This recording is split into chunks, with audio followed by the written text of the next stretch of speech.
ఎవరిని మనం అన్యాయంగా నిందిస్తామో వారి ఉసురు కారణంగానే మనం దెబ్బతింటామండి, అనుమానం ఏం లేదండి. ఒక తొందరపాటు మాట తిట్టు ఎవరినైనా మన బంధువుల్ని మిత్రుల్ని నీలాపనిందలు వేసి తిట్టే ముందు బాగా ఆలోచించుకోవాలి. అలా అనవసరంగా నిందించిన వాళ్ళు రామాయణంలోనే బాధలు పడ్డారు, మహానుభావులు మామూలు వాళ్ళు కాదు.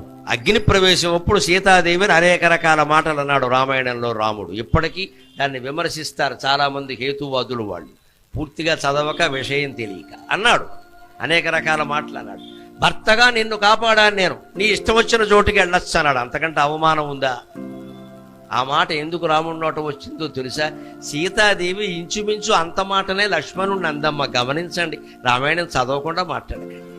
మాయలేడి కోసం ఆయన వెడితే హా సీత హా లక్ష్మణ అని అరిస్తే వెంటనే ఈయన్ని వెళ్ళమంటే నేను వెళ్ళనమ్మా, నీకు తెలియదు ఇది రాక్షస మాయ. వాడు అనేక రకాల మాయలు చేసినవాడు మిమిక్రీ చేయలేడా? మిమిక్రీ చేసి